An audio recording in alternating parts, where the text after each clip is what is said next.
On peut retarder le progrès, on ne peut pas supprimer le progrès. Nous avons la certitude que dans 20 ans, 30 ans, 40 ans, au plus, qu'est-ce 40 ans dans la vie des peuples quand le monde compte des milliards d'années d'existence?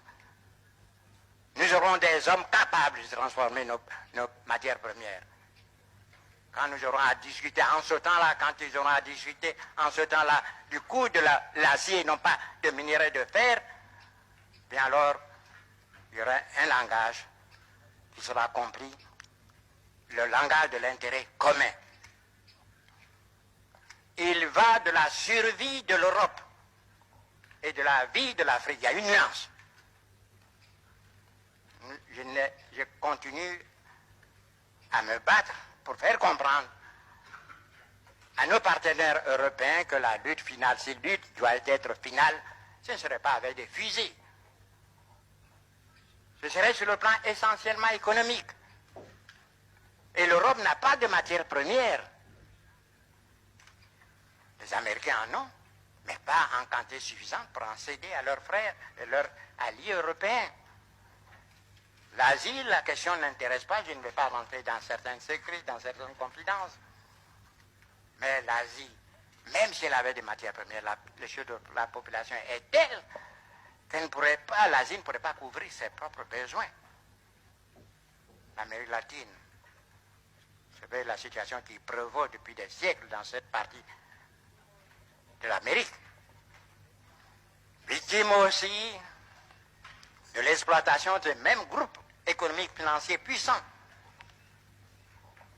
ne peuvent venir au secours de l'Europe sur le plan des matières premières. Il n'y a que nous, l'Afrique, de loin, le grand propriétaire des matières premières. Nous recelons. L'Afrique n'est pas suffisamment prospectée. Mais on peut admettre sans crainte de moindre démenti que nous sommes les premiers pour le faire, les premiers pour les bauxites. Quand on pense qu'en Guinée, il y a des siècles de réserves de bauxite, le manganèse, l'uranium, l'Europe a besoin de ces matières premières pour donner du travail à ses hommes, à ses ouvriers. Imaginez-vous la pauvreté se généralisant, la révolte des jeunes exploités par d'autres.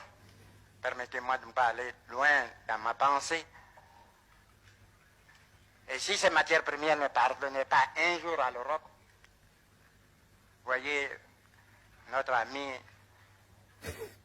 à faire face à 1 million ou 2 millions de chômeurs, et ce n'est pas facile de régler cela, malgré leur bonne volonté, ils y arriveront. Mais si l'Europe venait à être privée de matières premières, c'est le chômage généralisé et qui conduira où, vous le savez vous-même. On n'aura pas besoin de tirer un coup de fusil.